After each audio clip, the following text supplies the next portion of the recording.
next up, met this gentleman on the 2 years and 2 months ago when, I don't know, maybe it wasn't that long ago, but went on the Mexico trips. And he told me the story of his family moving from Vietnam. It wasn't first class on an American Airlines. It was on the boat.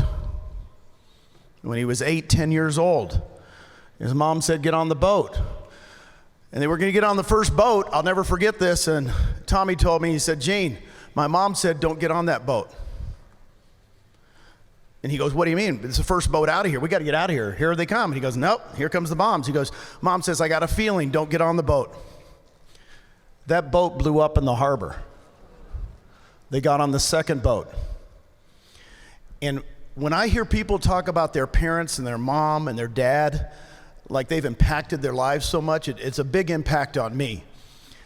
And he is the best looking Asian guy in Boston that I know. The president of ARIA nationwide. Let's give it up for Mr. Tom Truong. Where's Tommy? Woo!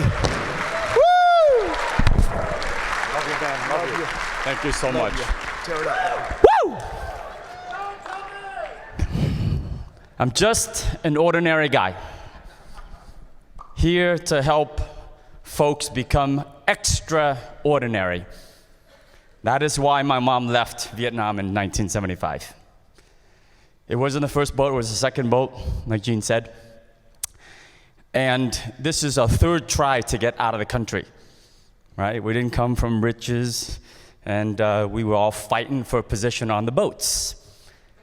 So it was getting full on the boat.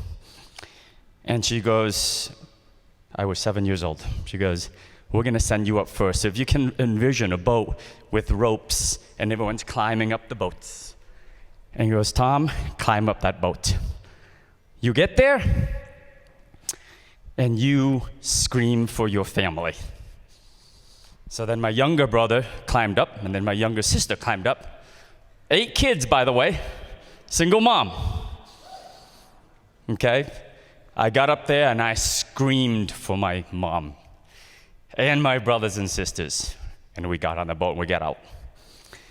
To come to a land of opportunity, to come to America, to be whatever you want to be, and there's no limits. Nothing can hold us back. The only thing that's holding us back, that my mom told me, is me. Right? She wanted to come here because she wanted to give us the best education. And like most Asian parents, she wanted me to be a doctor. I wasn't a doctor.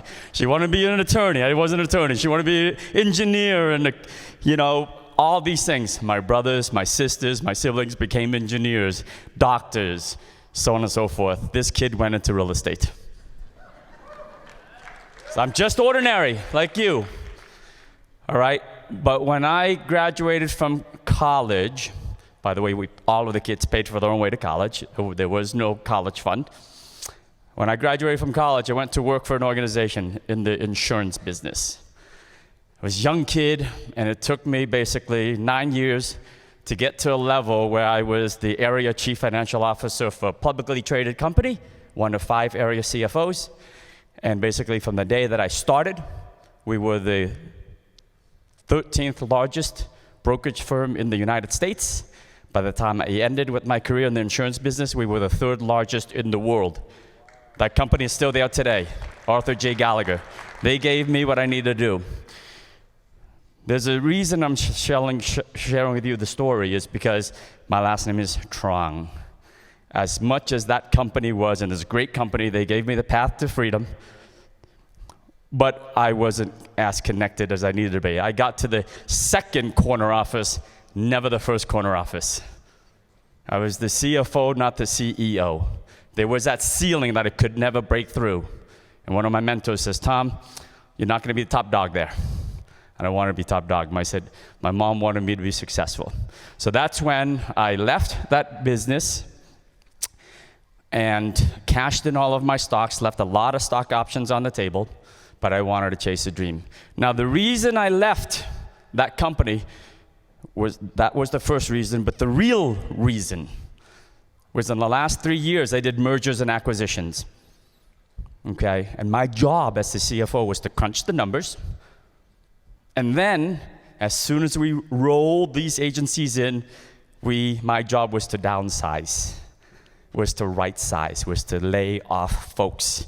The charge was to get rid of 20% no matter what, because we don't need 2 CFOs, we don't need 2 treasurers, we don't need 2 receptionists, so on and so forth. And I remember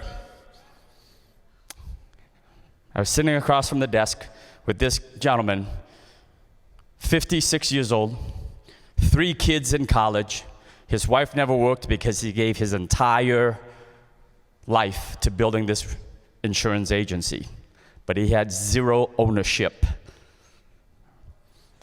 And I slid across a severance plan that gave him 2 months.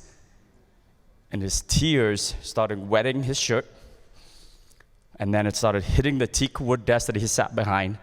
And he says, Tom, what am I going to do? This is my only career. I've got 3 kids in college. You give me 60 days to find another job? And that night I went home and I said to my wife, honey, I am not working for the man ever again. I'm going out and working for myself. When I found EXP, thank you, Scott Lewis, thank you, Tracy Lewis, Rob, Gene, Glenn Sanford, and all of these leaders here. When I found that, it was the ownership piece that I really loved, right? It was the ability to control my future and to help all of those other real estate professionals out there take back their future. Every day I sell houses. And we teach people to own real estate, right? Then why do about 1.3 million realtors rent the real estate agency? You guys own this thing, you know that? Okay. Life was not always good as an immigrant kid. I got picked on when I was little. I remember being in 6th grade, being one of the shortest kids in the class. Not understanding English, you get picked on. And I learned to fight really good. But you know what? My mom said, Tom, it doesn't matter whether you're 4 feet, 1 inches. In your mind, you are 7 foot tall every day, son. Right? You guys have been presented with this opportunity. I can't believe it's only $149 to get started. How ridiculous is that? $149, and you can open up this box, and inside this box are gifts. There's more leads than you can handle if you put the time in to generate them through KV Core. There's more training, support, systems, tools than you can ever go through. There's amazing leaders, state brokers and marketing folks and trainers and icons, more than we'll ever be able to tap into their knowledge to give you every single thing you need to chase your wildest dreams. And then you've got that ownership thing, and then you've got this revenue share thing. Man, I don't know how I got picked to come on here. Thank you, Brent. Thank you, James, for inviting me. I'm just a regular kid wanting to help people doing extraordinary things. My mom, on her deathbed, said to me, Tom, when you pass, can you promise me one thing? Can you please go out and help 100 other people change their lives to become better? And if on their deathbed, they say, Tom, that guy helped me get better and help my family get better. That's my mission, right? I do okay. But with this opportunity, all of us can go out and change lives. Do you agree?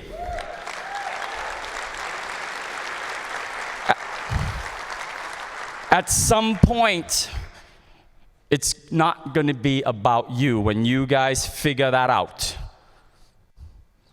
At some point when you feel like, you know what, I am going to help Susanna, and I'm going to help Bill, and I'm going to help Larry, and I'm going to help Susie achieve their wildest dreams. I'm going to help them take those dreams that have been swept away under the rug. I'm going to help them brush off the dust and then dream big, massive, bodacious dreams. And then we're going to get there, but it's not easy. Is it easy to build this revenue share business? Yes or no? No, yes, no, yes. That's up to you. If it's not easy, you are right. If it's easy, you are also right. What do you want it to be? There is a whole system that Jay Kinder so eloquently delivered. If you just follow that system, guys, that's part of the box, this gift that you have that you have. You just got to open up and follow the system. For me, it's pretty simple. I don't know if you guys know, I lead an organization called the Asian Real Estate Association of America. Okay? It's a nonprofit organization to promote sustainable home ownership in the AAPI community and to close that home ownership gap. Okay?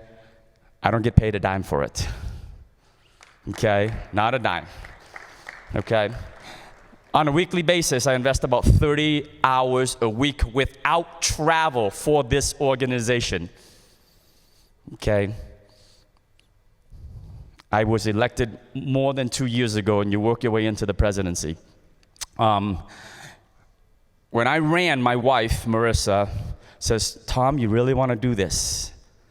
Are you sure you cannot sell houses?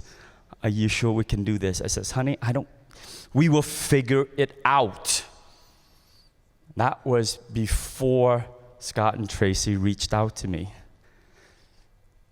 At first, I was not interested, right? I said, no, I'm not interested. I've seen it all. I built the brokerage. I sold the brokerage. I went back to, selling houses. I did all right as a sales guy, and I had a good lifestyle. And Scott and Tracy said, Tom, before you say no, do you know what you're saying no to? See, they knew I was a CFO. I had to understand. And so I watched that video. And then I stayed up for 2 nights and 3 days, EXP insomnia. I grilled them on a Saturday morning. It was like 7 a.m., 6 a.m. in San Antonio, and I'm hitting his phone, calling him, texting him. And Scott picks up the phone, and Scott goes, Tom, can I just get a cup of coffee first? And I'll answer all your questions. Right?